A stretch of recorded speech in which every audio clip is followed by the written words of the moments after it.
Bom dia, queridos alunos do nono ano, meus amores. A nossa aula de hoje vai ser uma continuidade da aula passada. Na aula passada nós estudamos sobre o conto, não é verdade? Agora nós vamos dar continuidade. O que é um conto, professora? Vocês irão lá para a página 19, tá certo? Procurem aí, ó, livro de português, página 19. Quem não estiver com o livro, novamente, pausa o vídeo e vai pegar o livro, tá bom? Para acompanhar a aula. O que é um conto? Vocês têm toda a definição do conto aqui, certo? Página 19. O conto é uma forma narrativa breve cuja matéria é fictícia.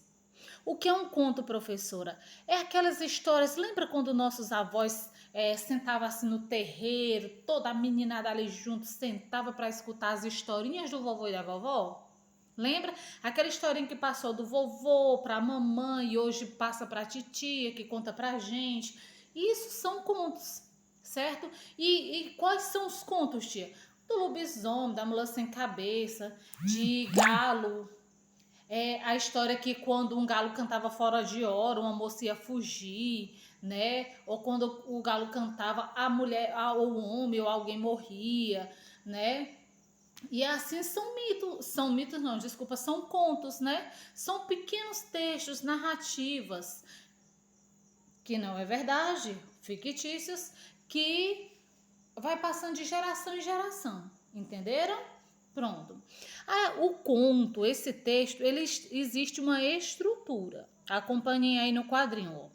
A estrutura narrativa do conto apresenta os mesmos momentos de maior parte das narrações, ou seja, das narrativas, certo? Primeira parte do texto, a introdução, onde conta os fatos iniciais. Complicação é quando vai acontecendo o desenvolvimento da história, ou seja, vai dizendo o que é que está acontecendo, onde está acontecendo, o porquê está acontecendo aquela situação com os personagens, tá certo? São as ações. O clímax é aquela parte, sabe, que prende a atenção da gente na história. Aquela parte que nós chamamos a parte mais importante, certo? E o que é o desfecho, tia? Aí, ó, podem acompanhar, tá tudo em negrito. Desfecho, ó, já diz, ó, vou dar um desfecho à história, ou seja, eu vou fechar, eu vou terminar, eu vou encerrar minha história. Entendido? Pronto. Agora nós vamos lá para a página, voltando para a página 15. Nós temos aqui na página 15 o conto que tem como título O Vagabundo na Esplanada. O Vagabundo na Esplanada. Aqui, ó, a imagem, o texto, certo? O Vagabundo na Esplanada é um texto que vai da página 15, 16 e 17. Página 15, 16 e 17, ok? Vocês irão fazer a leitura desse texto. Primeiro passo, vocês vão identificar o título do texto. O título do texto já está falando sobre o quê? Sobre um vagabundo. Então, nós já temos noção que a história que vai ser lida vai falar a respeito de uma pessoa que não trabalha, né? Então, você já teve uma predição do teu texto, ou seja, tu já teve uma antecipação do teu texto. Só que quando nós lemos um texto narrativo, vocês irão ler todo esse texto, as palavras que vocês não conheceram o significado, vocês vão lá no Google e vão pesquisar, mas primeiro vão olhar aqui na página 17, olhem aí, página 17. Tem aqui um glossário, certo? O que é um glossário? É uma espécie de... é a mesma coisa de desculpa, Jesus, um dicionário, certo? Só que sendo só com palavras do texto. Por isso chamado de glossário, tá bom? Aí nesse glossário aqui, ó, tem todos os significados das palavras que estão desconhecidas no texto. Mas pode ser que você não tenha conhecimento de alguma que não está no glossário, entendeu? Então você vai lá no Google, eu vou descobrir qual é o significado dessa palavra. Por quê? Porque você tem que entender o significado das palavras, porque senão você não vai entender o que é que o texto está querendo falar. Qual é o propósito comunicativo do texto, tá bom? Quando você lê o texto da página 15, 16 até a 17, ou seja, fizer toda a leitura, né? À medida que você for lendo esse texto, você vai fazendo uma análise textual. Leia uma primeira vez para conhecer o texto. A segunda vez, você já vai ler para identificar o texto. Identificar o quê, tia? Que coisa é essa aí que tu tá falando? Primeiro, quando eu leio um texto narrativo, eu tenho que identificar elementos dentro dele. Quem são os personagens? Onde aconteceu? O que é que está acontecendo? Onde aconteceu? Por que aconteceu? Eu tenho que identificar qual é a parte mais importante dessa história. Eu tenho que identificar o que é que está acontecendo em si com os personagens e o porquê desses acontecimentos. O que é que esse texto está querendo transmitir, tá certo? Qual é a ideia? Será que ele está querendo trazer alguma lição de vida, tá certo? O que é que como é que os personagens dentro do texto são vistos, certo? Pelo narrador. E eu preciso também entender, além de saber quem são os personagens, o que aconteceu, onde aconteceu, por que aconteceu e como terminou, e o clímax e como terminou a minha história, eu tenho que também identificar que tipo de narrador eu tenho na minha história. Ai, tia, ainda tem isso? Acredita que tem? Tem sim. Nós temos um narrador em primeira pessoa e em terceira pessoa. Tia, e quando é que eu tenho um narrador em primeira pessoa? Quando ele narra e dentro da história ele vive aquela história junto com a narração que ele faz. Ele é um narrador personagem. Esse narrador é o narrador em primeira pessoa. Um narrador em terceira pessoa, é aquele narrador que somente conta a história, ele não está dentro dela, entendido? Narrador em primeira pessoa é o narrador personagem. O narrador em terceira pessoa é o narrador observador. É aquele que só observa e conta os fatos. Até aqui, entendido?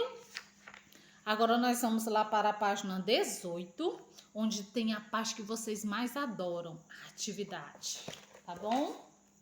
Atividade. Que parte deliciosa. É através da atividade que a gente descobre o que aprendeu do texto, né? Ou que ainda não aprendeu, mas vai aprender através da atividade. Tô falando rápido demais? Vamos lá.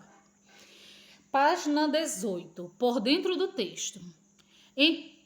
Primeira questão, tá bom? Vocês irão fazer a primeira, a segunda, a terceira, a quarta e a quinta, o item A e o item B, tá bom?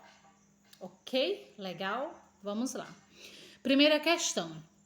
Em quanto tempo você acha que a história se desenvolve? Esse tempo aqui, você tem que analisar. Quando ele estava andando na rua e quando ele entrou lá naquele ambiente, né, na esplanada, quando ele sentou na cadeira, quando ele se sentiu, certo? Se sentiu como qualquer um deles, importante igual todos os que estavam ali. Mesmo sob julgamentos, né, de pessoas preconceituosas. Então, quanto tempo isso aconteceu? Quanto tempo você acha que se passou essa história toda?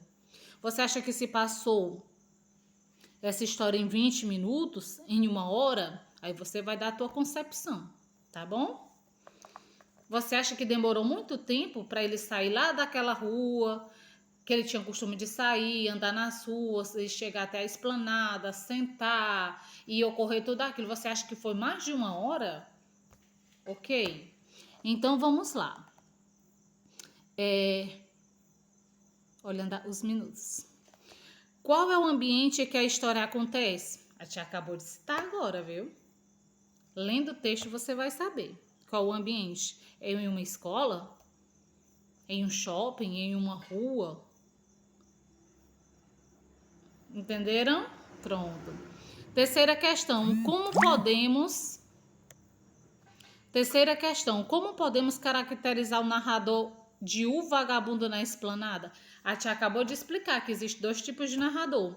Você lendo a história, você observou o quê? Que o narrador ele participa da história?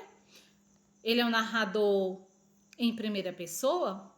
Ou ele é apenas um narrador que Observa e conta os fatos em terceira pessoa.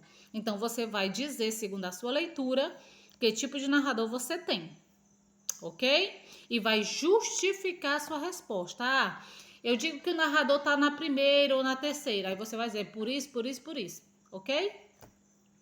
Quarta questão. Identifique o conflito do conto. O conflito lá do texto que você leu. O vagabundo na esplanada. E explique de que maneira ele foi solucionado. Primeiro passo da quarta questão. Você vai identificar o conflito, ou seja, a parte mais importante daquela história, aquela parte que marcou, e você vai colocar, vai reescrever, vai tirar lá do texto, escrever do jeitinho que está lá no texto e colocar aqui na quarta questão, certo? Aí a segunda resposta ainda da quarta questão é como foi solucionado, tá certo? Como foi que foi solucionado esse conflito? Foi através de quem? Foi através do próprio vagabundo? Do próprio personagem que era chamado de vagabundo? Ou foi solucionado pelo garçom? Ou foi solucionado pelaquela população ali que chegou alguém e disse, não, a gente não pode tratar ele assim? Aí você vai lá e responde, tá bom? Segundo o texto. Leia... Desculpa, quinta questão. Releia o trecho a seguir. Vocês estão acompanhando a atividade, certo? No livro. Releia o trecho a seguir. Vocês têm aqui esse trecho, certo? Que é esse quadradinho. Trecho, a gente chama de trecho, por quê? Porque é um pequeno fragmento do texto, uma pequena parte do texto. Aí nós chamamos de trecho, tá bom? Aí, quando você fizer essa leitura, você vai responder o item A da quinta questão. O que esse trecho revela a respeito do personagem? O que é que ele revela? Revela que ele consegue ser incomodado pelo o que as pessoas estão falando a respeito dele? Ou ele simplesmente se mostra autossuficiente e nem liga? Ignora? Você lendo, você vai saber. Item B. É possível afirmar que há ironia quando o narrador diz que o personagem tinha mais e melhor em pensar? Por quê? Quando o narrador diz assim, ele tinha mais e melhor em que pensar, estava tratando de quê? Por quê? Porque ele estava escutando tudo aquilo ali, né? Todo aquele preconceito, aquelas palavras duras, né? Humilhantes. Mas o narrador dizia assim, ele não tem que ligar não, ele tem mais coisa para pensar além dessas bobagens. Por que o narrador disse isso? Aí você vai justificar, tá certo? Por que o narrador disse isso? Ele tem mais o que pensar. Meus amores, eu tentei explicar o melhor que eu pude, certo? Com uma riqueza de detalhes, mas caso vocês não tenham entendido, pode procurar a tia no PV, que ela te explica tudo de novo, tá bom? Beijinhos, até a próxima aula. Aguardo vocês.